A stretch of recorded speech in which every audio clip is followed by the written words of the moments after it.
Ito na naman ang mainit na balita mula sa mundo ng politika matapos kumalat ang ulat na muling nakalaya umano si dating Bureau of Correction Chief Gerald Bantag. Ayon sa mga informante, tuluyang ibinasura ng Korte Suprema ang ilang kasong isinampa laban sa kanya, bagay na ikinagulat ng publiko. Dahil dito, muling umingay ang pangalan ni Bantag at ng dating Department of Justice Secretary Boyeng Rimulya matapos umanong lumabas ang mga bagong impormasyon na magpapabago sa takbo ng kaso. Sa isang eksklusibong panayam, iginit ng kampo ni Bantag na simula pa lang ito ng katotohanan. Anila, matagal nang pinagtatakpan ng tunay na nangyari sa likod ng mga kasong isinampa laban sa dating Bucor Chief. Lumabas din sa mga dokumento na may ilang opisyal umano ng DOJ na nagmamaniobra sa investigasyon upang mapabagsak si Bantag, isang aligasyong ngayon ay pinabulaanan naman ng panig ni Rimulya. Samantala, nag-trending agad sa social media ang hashtag for Justice Secretary or hashtag Justice for Bantag at hashtag Expose Rimulya matapos ipakita sa publiko ang mga umano'y ebidensya ng maling proseso at panlilinlang sa kaso. Marami ang natuwa sa sinasabing pagbabalik ng hustisya kay Bantag, ngunit hindi rin nawala ang mga biglaang pagdududa at biglaan niyang paglaya.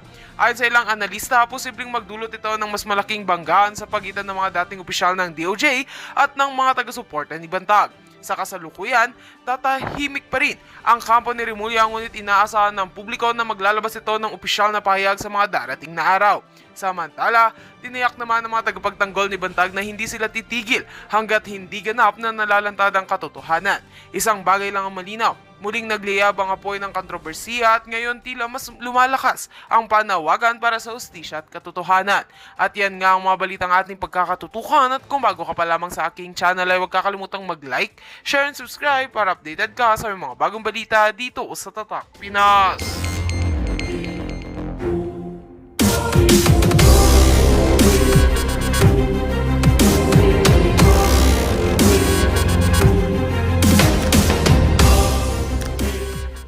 Happy Thursday po sa ating lahat.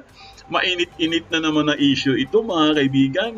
Pero bagong lahat, no, kumusta na po tayo, no? Kumusta na po ang ating Thursday? Bukas po, Friday na naman. Naku, bilis talaga ng panahon. Ang bilis ng panahon at ang bilis din ng mga pangyayari, mga kaibigan. Eto, no, talagang kumpirmado na po, mga kaibigan. Meron na talaga. Talagang meron na po siyang balita. At nagsalita na po ang Department of Justice, OIC. Wow, OIC na ngayon, ha. Si Vasquez po, mga kaibigan, nagsalita na siya mismo patungkol po doon sa pagtigil ng pagdinig sa kaso po ni Bantag. Kasi ano pa talagang nangyari diyan? 'Di ba? Marami kasi nagko-question eh. Bakit biglang ipinatigil? Bakit biglang ano ba 'to? Sana kumbaga, ano ba 'to? Papunta na ba ito sa dismissal? Parang ganun kasi diyan, mga kaibigan eh. Kasi meron na naman pong balita kanina lang. Lumabas po, mga kaibigan, ito babasahin ko lang sa inyo ha. Ito, umamin na rin, mga kaibigan. Naalaala niyo yung 3 gang member na umamin, na guilty sila, nag-plea guilty sila? Naalala niyo yun? Ngayon, umamin na naman uli. May umamin na naman, mga kaibigan. Ito naman yung sa pagpaslang sa isang bilibid inmate na si June Villamor. Kung sino yung sangkot doon, umamin na po sila, guys. Inako na nila ang kasalanan. Ayan, no? Umamin na ang mga kapwa-akusado ni dating Bureau of Corrections or Bucor Chief General Bantag sa kanilang pagkakasangkot sa pagkapaslang ng bilibid inmate na si June Villamor. Umamin na, wala na. Umamin na yung 3 gang member. Umamin din itong mga kapwa nasa loob ng bilibid. Patungkol po doon kay June Villamor kasi mayroong mga sinasabing dyan eh. Mga sangkot, di ba? Yun ang sabi nila, ha? May sangkot. So wala na po, guys. Ano pa bang hinahanap nila? Umamin na lahat. At meron po sila mga penalty, mga kaibigan. Magbabayad po sila. Dahil sangkot nga sila, no? Kumbaga, accessory to the crime sila, guys eh. Nasangkot sila dun sa pangyayari. So, magbabayad po sila, mga kaibigan. Na guilty conscience sila, Idol Foodie, Susan Avenes, na guilty sila, mga kaibigan. Dahil biglang umamin lahat. Ngayon, wala na pong natitira, mga kaibigan. Lahat yun, wala na. So, sa tingin ko dito, mga kaibigan, balik lang tayo dito kay Secretary Rimulya. Kasi nagtataka lang talaga, no, marami pong nagtataka, pati nga sa FB page marami pong nagme-message sa atin, no? Kasi nga, talagang timing na timing mga kaibigan na ang pagkawala po ni Secretary Boying mga kaibigan. Kasi nga, kung iisipin nyo guys, biglang na-archive po yung kaso ni Bantag. Biglang ipinatigil yung pagdinig. Kasi pag pinatigil ang pagdinig mga kaibigan, ibig sabihin wala na yan Mag-aantay na lang sila dyan kung ano ang magiging development. Kasi retroactive yan guys Di ba? Kumbaga, siguro kung mahuli siguro si Bantag, kakalkalin yung kaso, parang ganun. Pero hanggat hindi siya mahuli, wala na. Wala ng kaso. Bakit? Lahat kasi guys, umami na. Inako na nila yung kasalanan. Diba? So wala na, tapos na. Ngayon, aantayin na lang talaga nila. Kasi nga, may explanation din yan mga kaibigan sa korte. Mag-i-explain din sila dyan kung ano ba talagang nangyari. Kasi ito ito po yung mga natuklasan po mga kaibigan. Ito po yung sa Facebook, no, yung mga nagme-message sa atin. Yung mga natuklasan nila guys. Kasi sabihin na lang natin, sige, ipagpalagay natin mga kaibigan na si Secretary Boying, nag-a-acting lang siya na nagkasakit siya. Pero parang exit na niya yun Parang yun na yung pinaka-exit niya. Kasi nga guys, hindi na niya matanggap ang kanyang pagkakamali. Ang dami na kasi niyang mali guys Ang dami niyang mali sa kaso ni Bantag. So siguro para out of ano na lang, no, para hindi mapahiya siguro mga kaibigan, kaya siguro umalis na lang siya. Parang ganun yung tingin ko dyan Para hindi na lang siguro lahat ng bintang sa kanya, lahat ng bintang mapunta sa kanya.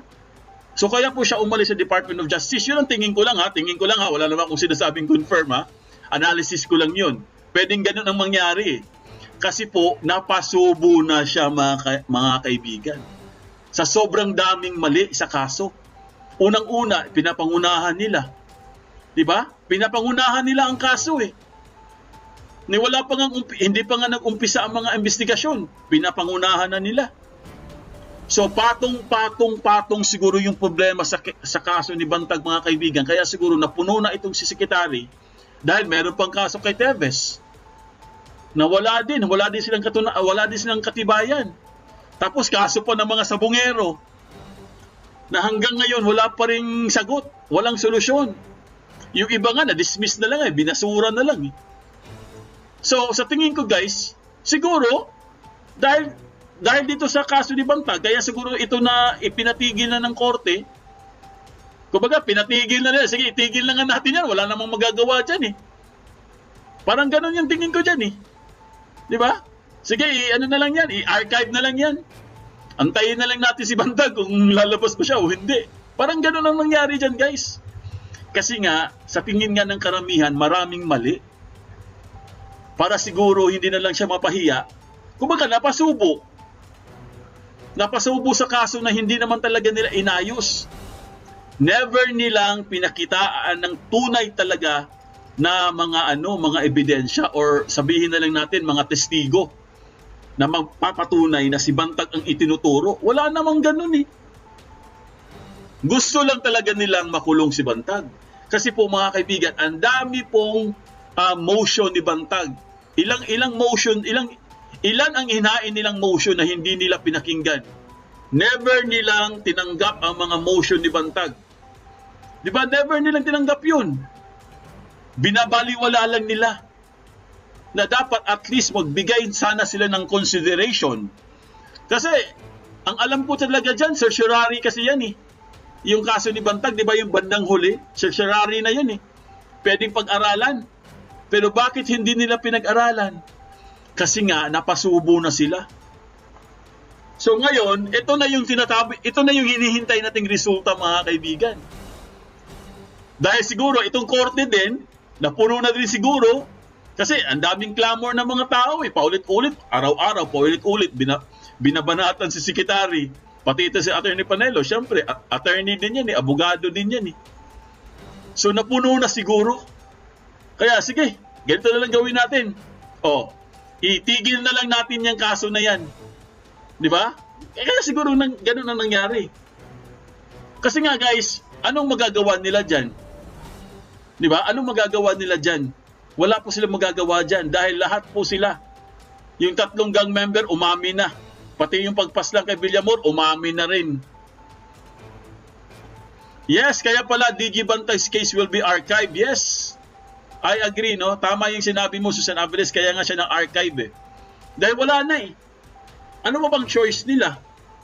So, isa na yun, no? Isa na yun sa aking analysis. Kaya siguro ganun. Ngayon, sa pangalawa kong analysis, kaya siguro nag-exit itong si Secretary. Di ba? Ako, hindi ko naman sinasabi na lahat naman tayo nagkakasakit, no? May mga tao nagkakasakit talaga eh. Hindi natin maiwasan 'yan. Pero what if?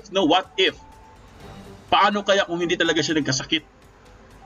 Ito ginamit lamang niya para kumbaga parang scapegoat para makaalis siya sa kaso. Kasi po hindi na nila kinaya. Hindi na nila kinaya ang pressure dahil hindi nila inayos from the first from the start, sa pinakaumpisa. Yan ang resulta. Kasi salita ng salita, ngaw-ngaw. Ayaw takpan yung bibig. Ayan. So imbis na magkaroon sana ng solusyon ito, kasi nga ano ba talagang hinahanap dito mga kaibigan sa kaso na to? Ano ba talagang hinahanap nila? 'Di ba hustisya? Yung mga Mabasa family? Hustisya naman palang gusto nyo. Dapat pala pinaniwalaan nyo na lang si Bantag dati nun. Yung sinabi niya na meron siya in-expose, na ang dami palang persons of interest na hindi nyo naman ginamit. Di ba? 160 persons of interest, si Bantag lang ang ginamit. Diyos Mariosep, kaawaan kayo ng Diyos. Di ba? Meron pang mga general na hindi pinangalanan. Di ba? Tama? Therefore, digital na. Digital na kasi ngayon ang karma. Oo. Digital karma. Di ba? Alam niyo guys, sa totoo lang, di ba? Kahit sabihin po natin mga kaibigan na, sige sabihin na lang natin, no? Na nagkasakit nga siguro talaga si Secretary Boying. Sige, sabihin natin kasi wala namang balita eh. Hanggang ngayon wala pa rin tayong balita. May nabalitaan na ba kayo na nagkasakit si Secretary Boying? May nabalitaan na ba kayo guys sa mga mainstream? Wala, di ba? Ang source natin galing po sa isang abogado na nagbablog-blog din, di ba? Doon tayo kumuha ng source eh. Syempre, abogado yun. May mga circles of friends yun. Nagtatanong-tanong siya. Kasi ayaw nila sabihin kung ano ba talaga nangyari kay Secretary Boying. Ngayon, lumabas na. Lumabas na yung ugong-ugong na kaya pala siya nawala dahil unang-una, sabi nila na na stroke or na inatake sa puso. Tapos, nagkaroon daw ng angioplasty. Hindi pa nga eh. May sinabi pa nga sila, triple bypass pa nga yung sinabi, di ba? Triple bypass, heart surgery, ang tindi nun. Triple bypass, ang hirap nun. Napakatindi nung na yun. Talagang pangmayaman yun. Kahit nga yung angioplasty, pangmayaman din yan. Kailangan dyan pera para makasurvive ka, para yung puso mo lumakas uli. So sa tingin ko talaga mga kaibigan, sa ano ko lang, hindi ko naman sinabi na confirm. Yung sa analyze ko lang, kasi nga, syempre, marami tayong nababasa, di ba? Siguro, guys, tama lang siguro yung ginawa ni Secretary Boying. Di ba? Na mawala siya or umexit siya. Kasi nga, wala na eh. Hindi na nila kinaya yung kaso ni Bantag eh. Ito kay Tevez nga, parang wala na rin eh. Di ba? Kasi ayaw nilang aminin eh. Ayaw nilang aminin na nagkamali talaga sila sa batas. Nagkamali talaga sila ng desisyon. Lalo na sa kaso ni Bantag. Di ba? Pero of course, babati muna tayo. Pasensya na kayo babati muna tayo. Huwag kayong magalit Stay lang kayo dyan. Kasi mainit-init po yung topic natin ngayon. Mamaya po, ipapakita ko sa inyo, ipaparinig ko sa inyo, yung Department of Justice, OIC. OIC na ngayon Asa na si Secretary? OIC na tayo ng OIC ngayon Alright, Jen Sotero, good evening Sir Foodie. Ayan, Victoria Galvez, Margarita Libon, gandang gabi Foodinet at Bantag supporters. Ofele Yumol, good afternoon to all. Ayan, Violeta Galban, Corazon Austero, good evening po Sir Foodie at sa lahat ng mga ka-team Bantag, always watching live from Hong Kong. Good evening Miss Susan Aviles at sa lahat na mga viewers nandito. God bless us all. Dan like Jose Kapangan. Ayan, good evening sir. Naomi Paloma, good evening sir Foodinet. And to all beautiful people sa mga na nag-abang sa vlog mo. Oy, maraming salamat Naomi Paloma. Ayan, good evening po Idol Foodinet, Team Bantag and Kong Arnie supporters and viewers. Susan Aviles. Ayan po. Adel Bautista. Emma Evangelista. Cora Takahashi, good evening po at sa lahat. Jose Palak. Simona Oledan. Melanie Makaraan. Dapat ibalik sa bilibid para mabawasan ang mga kriminal sa Muntinlupa, mga drug lord at mga drug syndicate ng pulburon para matigil na ang pagdami nito sa death. Ayan, ipasa na yan. Oo, dapat ganun talaga. Na guilty sa conscience sila Idol Foodie. Oo, na para nakonsensya yung mga yung mga kasabwat, na konsensya sila. Amelia Veloso, Tamsakdan, ayan, si Next Dawn. Hello Sir Foodie. Katatapos ko lang manood ng replay mo kaya tingin ko agad sa time mo. Live ka na. Yes, maraming salamat. Shinex Don, live na po tayo. Ayan. Alright po, mamaya po babasahin po natin lahat ng mga comment nyo at mga tanong nyo mga kaibigan sa bandang huli. Okay? Kaya kailangan nyo magtanong para humaba po ang ating discussion. Yolanda Sevilla, good evening Sir Foodinet. Watching from Makati City. Ayan. Uy, kumusta na pala sa Makati City? Di ba nagkaroon ng dyan? Sa Makati yun sa Kasatagig, di ba? Yung nagkaroon ng gulo dyan Yung parang nag-agawan sila ng sino bang nanalo? Parang nag-agawan dyan sa Makati sa Kasatagig ba yun? Cayetano tsaka Binay. Ibalik mo talaga si Sir Bantag, yes. Adeline Dagohoy. Ayan. Gandang gabi Idol Foodinet. At Ma'am Susan Aviles. Di ba nagkaroon ng sa Makati sa Kasatagig nung isang araw? Nagkaroon sila ng parang away dyan. Nag-agawan sila ng pwesto kung sino mananalo. Di ba? Tama ba ako? Gandang gabi po, Idol Foodinet at Ma'am Susan Aviles. Ayan, si Rolando Betito, ang bakas yan. Dito na. Mega love shoutout Sir Foodinet. Thumbs up Dan. Ay, maraming salamat Huwag niyong kalimutan mag-likes mga kaibigan Umpisa pa naman tayo Nag-uumpisa pa lang tayo kaya mag-likes na kayo. Alright? Ito na, tuloy-tuloy na tayo guys. Panoorin na natin itong update kay General Bantag. Ito na po, i-play na po natin mga kaibigan. Ready na ba kayo guys?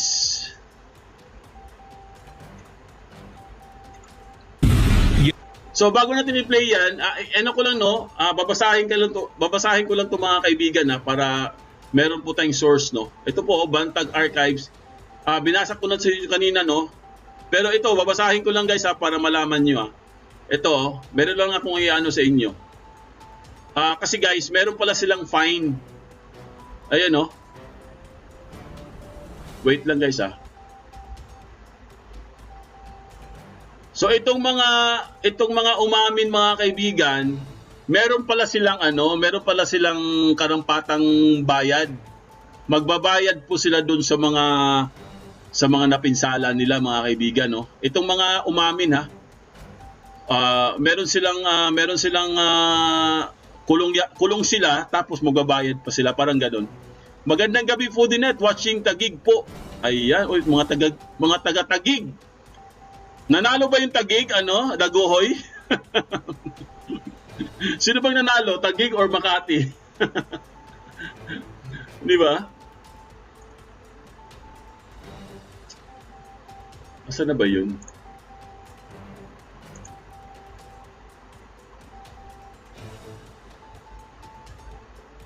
Salamat Ma'am Susan Aviles. Ayan, Dubai. #Bantag 1 million signature Senator 2025. Oo, dapat meron tayong 1 million signature mga kaibigan para tumakbo si Bantag. Magandang gabi Foodie, watching Tagig. Ayun, nabasa ko pa na. Rolando Betito, salamat Ma'am Susan Aviles. O yun, Tagig po. Tagig daw nanalo. Ang lakas ng Tagig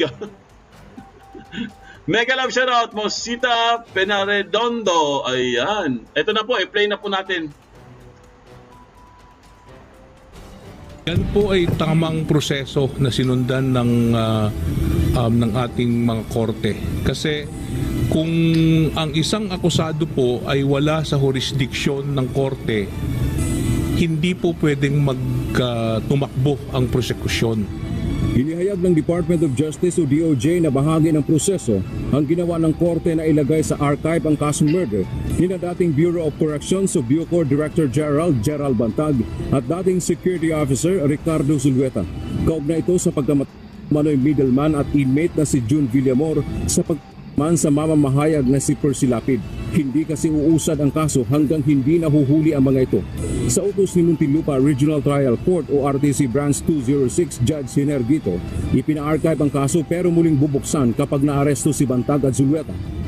Yung archive po, ibig sabihin lang yan ay hindi tumatakbo. Kasi kung hindi mo naman i-archive yan, magkakaroon ng problema sa docket administratively yung korte.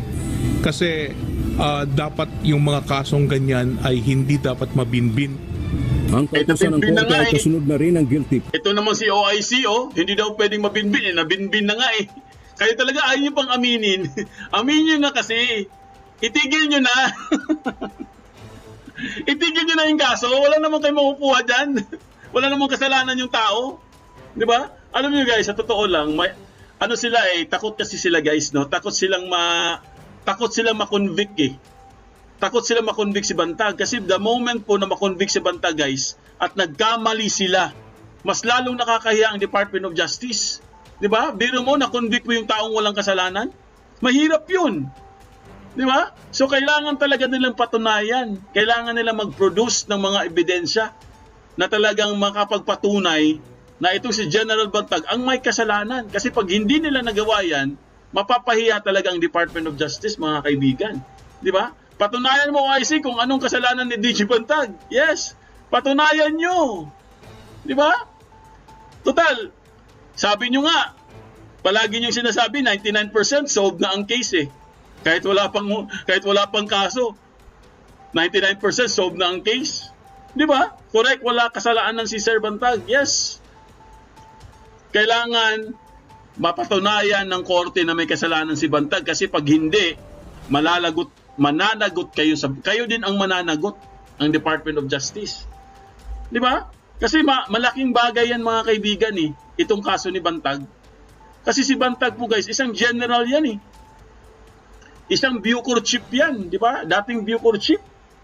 Hindi naman yan basta-basta lang na in-appoint eh. Personal choice yan ni Pangulong Duterte, mga kaibigan, si DG Bantag. Kaya po naging Bucor chief yan eh. Kasi nga, nagtiwala si Tatay Digong dyan. Di ba? Tapos ngayon, ganun na yung kalagayan niya ngayon, nagtatago. Kawawa naman yung tao. Di ba? O pag-amin para sa mas mababang paglabag ng 8 iba pang akusado sa krimen na pawang mga inmate sa New Bilibid Prison o NBP. 5 sa mga ito sina Mario Alvarez, Christian Rama, Ricky Salgado, Rone de la Cruz at Joel Reyes. Ayan na po mga kaibigan, basahin nyo sa screen nyo. Yan na yung 5. Yan na yung 5 sa Villamor, pagpas lang kay Villamor mga kaibigan. Yan na yun. Sila yung nag-plead guilty. Pleaded guilty. Ayan no, pleaded guilty kay Villamor. Sila yung mga nasangkot guys. Yung 5 na yan. So, pag nag-plead guilty, ibig sabihin inamin na nila mga kaibigan, inako nila ang kasalanan. Sila mismo yung 5 na yan. So, 8 na lahat. Kasi yung 3 gang member, umami na rin. Di 8 na lahat. Wala na, tapos na. Ano mo bang iniintay nyo? Department of Justice, ayan na umami na lahat. Di ba? Sino pa bang gusto nyong umamin? Tapos na lahat, naubos na. Parang Tebes lang to Lahat ng mga testigo bumaliktad, Lahat ng mga testigo recanted Utos ni Bacolao na itigil habang wala siya kaya di na siya mapabalikin sa ni Bacolao para hindi sana pabalikin. Di na sana pabalikin si Bacolao. Oo. Wala na, hindi na babalik yun. Babalik pa ba yun? Hindi na babalik yun guys. Ito na nga nagaletsi-letsi na nga yung kaso. Kasi iniwan niya. Mga pending cases iniwan niya.